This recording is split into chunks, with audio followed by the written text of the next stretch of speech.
शिक्षित व्यक्ति की राष्ट्र निर्माण में होती है विशेष भूमिका। रोहित ठाकुर। शिक्षा मंत्री ने खद्दर स्कूल के वार्षिक पुरस्कार वितरण समारोह में नवाजे मेधावी छात्र। शिक्षा मंत्री रोहित ठाकुर आज चौपाल उपमंडल के खद्दर में मौजूद रहे, जहां पर उन्होंने राजकीय वरिष्ठ माध्यमिक विद्यालय खद्दर के वार्षिक पुरस्कार वितरण समारोह में बतौर मुख्य अतिथि शिरकत की। इस अवसर पर उन्होंने विद्यालय के शिक्षक और विद्यार्थियों को शुभकामनाएं दी। विद्यालय के प्रधानाचार्य ने विद्यालय में वर्ष भर में हुई गतिविधियों का विवरण प्रस्तुत किया और विद्यालय में संचालित अन्य गतिविधियों से भी उन्हें अवगत करवाया। शिक्षा मंत्री ने उपस्थित लोगों को संबोधित करते हुए बताया कि वर्तमान समय में शिक्षा सभी के लिए एक आवश्यक तत्व है। शिक्षा मनुष्य को सभ्य और सुसंस्कृत बनाती है। साथ ही शिक्षित व्यक्ति समाज और राष्ट्र के लिए भी एक संपत्ति होता है, जिसकी समाज और राष्ट्र निर्माण में विशेष भूमिका रहती है। खद्दर स्कूल के भवन निर्माण हेतु 30 लाख स्वीकृत, शीघ्र आरंभ होगा निर्माण कार्य। गौरतलब है कि राजकीय वरिष्ठ माध्यमिक विद्यालय खद्दर एक पुराना और प्रतिष्ठित संस्थान है।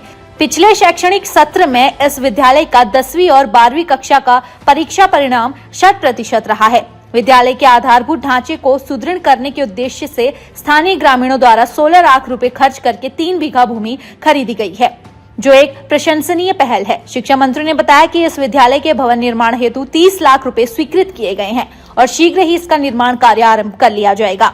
शिक्षा की गुणवत्ता में सुधार लाने के लिए की अनेक परिवर्तनकारी पहल। उन्होंने कहा कि पिछले लगभग 3 वर्षों में राज्य सरकार ने शिक्षा की गुणवत्ता में सुधार लाने के लिए अनेक परिवर्तनकारी पहल की है, जिनके परिणाम स्वरूप प्रदेश में शिक्षा की गुणवत्ता में उल्लेखनीय सुधार हुआ है। अब तक विभिन्न श्रेणियों के लगभग 7,000 नियमित शिक्षकों की नियुक्तियां की जा चुकी हैं। इसके बाद 9,000 से अधिक और पदों को भरने की प्रक्रिया जारी है, जिनमें 1,170 टीजीटी, 1,762 जेबीटी, 37 प्रवक्ता पीडब्ल्यूडी, 69 सीएनवी तथा 6,292 एनटीटी शिक्षक शामिल हैं। उन्होंने बताया कि भर्ती प्रक्रिया को शीघ्र पूरा किया जाएगा ताकि शैक्षणिक संस्थानों में रिक्त पदों को समय पर भरा जा सके और टीजीटी अध्यापकों के लिए परीक्षा दिसंबर माह में होने वाली है। सुधारों के सामने आ रहे सकारात्मक परिणाम। शिक्षा मंत्री ने कहा कि राज्य सरकार द्वारा किए गए सुधारों के सकारात्मक परिणाम सामने आ रहे हैं और राज्य की गुणवत्तापूर्ण शिक्षा प्रदान करने की रैंकिंग में सुधार हुआ है। उन्होंने इस बात पर संतोष व्यक्त किया कि हिमाचल प्रदेश को पूर्ण साक्षर राज्य घोषित किया गया है। इस उपलब्धि के लिए उन्होंने शिक्षा विभाग के प्रयासों की सराहना की।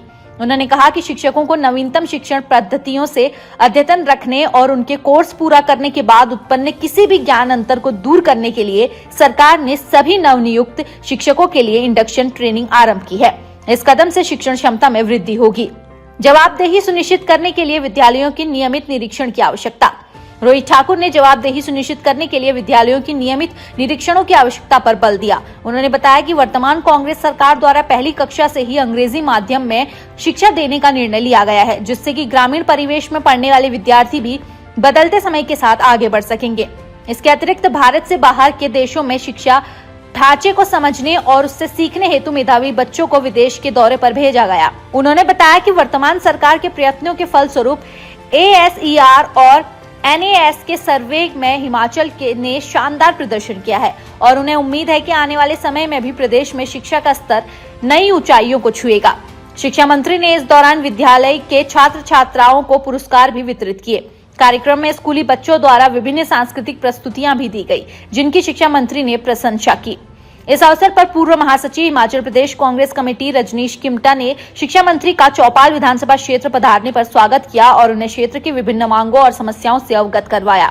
इस दौरान स्थानीय पंचायत प्रधान सुरेश शर्मा एवं साथ लगती पंचायतों से आए जनप्रतिनिधि, पार्टी के वरिष्ठ और युवा कार्यकर्ता, युवा कांग्रेस अध्यक्ष जुब्बल कोटखाई दीपक, उपमंडलाधिकारी चौपाल हेमचंद वर्मा, BDO चौपाल, DFO चौपाल सहित अन्य विभागों के अधिकारी मौजूद रहे।